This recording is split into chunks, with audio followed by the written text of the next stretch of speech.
All right, we'll get to your comments in 1 second, but I did want to talk about the elections last night. There were some big elections throughout the United States last night, but I think the most important takeaway is that I called it. Again, I called Zohran Mamdani's vote share. I beat RCP, Real Clear Politics, poll of polls. They had it like 48%. They had some polls showing his vote share at 44%. I accurately called it at 51%. Like 51, 51.5. I don't think he's hitting like 54. No, that's impossible. How's he going to hit 54? I don't see it. I'm going to say 51%. And I think that'll be the most important thing. Okay, let's get to some comments. Diesel wants to rain on my JJ McCarthy parade. I said JJ McCarthy was going to be good because I was a fan of him at Michigan. And he's saying, okay, Colin Cowherd. He's sort of like saying like I'm being a hot take artist, when in fact, Colin Cowherd's hot take and that of his lapdog, John Middlecoff, was that JJ McCarthy sucked. That JJ McCarthy didn't do anything at Michigan, and it was a mistake to make him the starting quarterback. So I'm doing the opposite of a hot take. I watched JJ McCarthy at Michigan and saw him transform that program. I saw Jim Harbaugh year after year after year not win the big game at Michigan, to the point where they were thinking about firing him and forced him to take a pay decrease at one point. And it was JJ McCarthy who went in there and finally took Jim Harbaugh over the top. So I don't think it's fair, Diesel, for you to rain on my JJ McCarthy parade or to liken me to Colin Cowherd. It's not a hot take to say he's good, I think. So I don't think that's very nice of you, Diesel.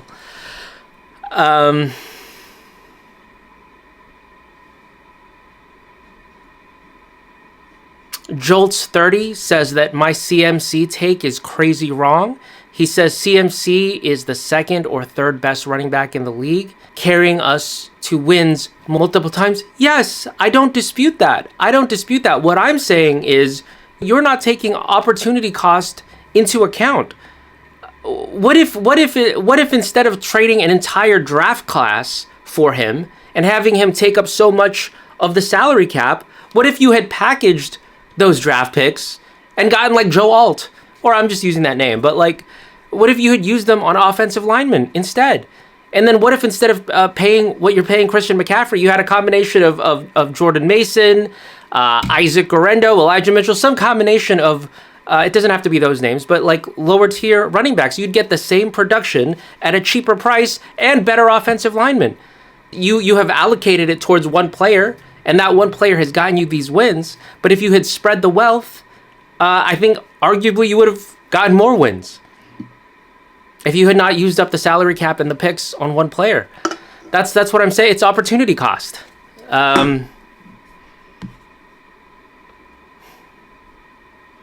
It's like Hassan. Hassan is allegedly dating Valkyrie. I don't know if that's true, but whatever, right? So Hassan is presumably in a monogamous relationship with the 7.5, but what if instead he was in multiple relationships with like a 6? I think I would take like 5 6s over one 7.5. That's me.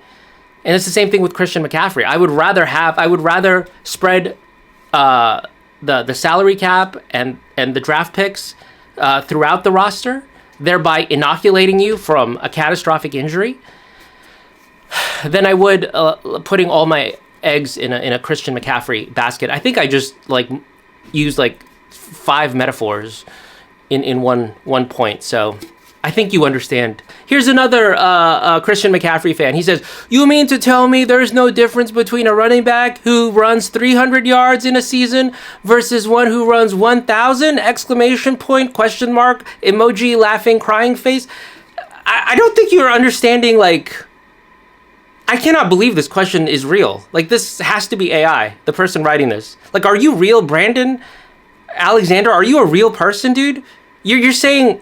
You're comparing a 300-yard person versus a 1,000-yard person when they have a totally different number of touches?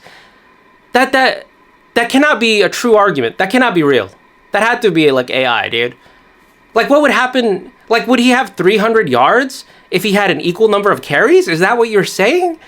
Just think about what you're saying. And my point is not that Brian Robinson should be your... My point is you take that, what you're paying Christian McCaffrey and the draft capital you spent on Christian McCaffrey, and instead you have like 3 or 4 fourth round running backs.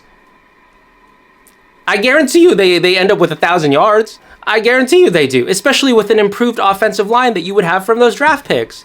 So, oh my God. And Slavic, to his credit, tries to defend me. He thinks it's satire. I'm actually serious. Like, I actually think Jordan Mason, Isaac Orendo, Elijah Mitchell, Raheem Mostert, I would rather have those 4 than one Christian McCaffrey, especially since you're spreading your what's the word? I'm spreading out the injury risk. So if Christian McCaffrey twists an ankle, you're screwed. Okay, but if you have 4 running backs, who cares? I'll keep sending Jordan Mason. I don't care if his whole body's falling apart. Who cares? I've got like 3 other running backs.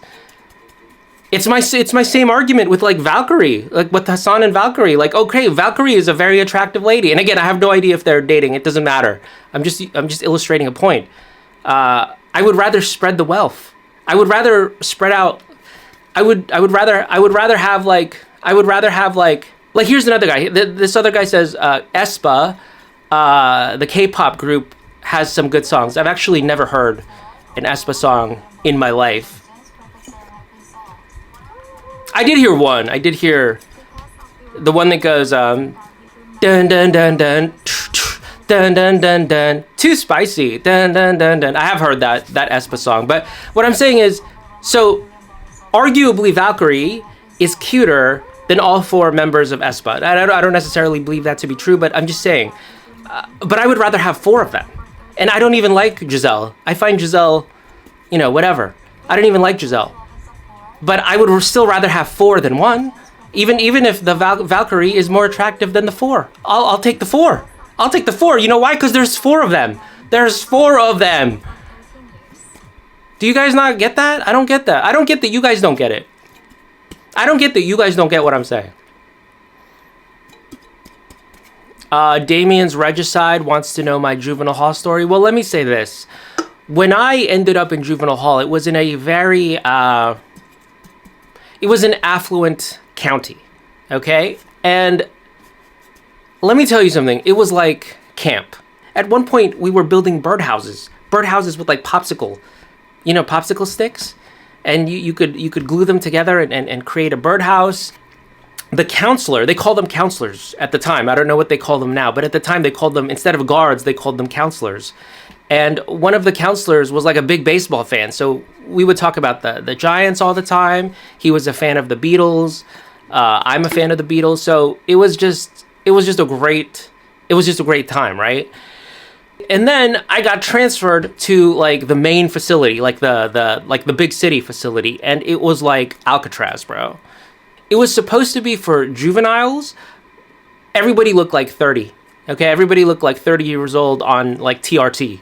Everyone was like huge and lots of minorities, folks. Lots of yeah. So that was a little bit rougher, but I did lose weight there. I gained a lot of weight at the nice place, and then I lost it all in the city one.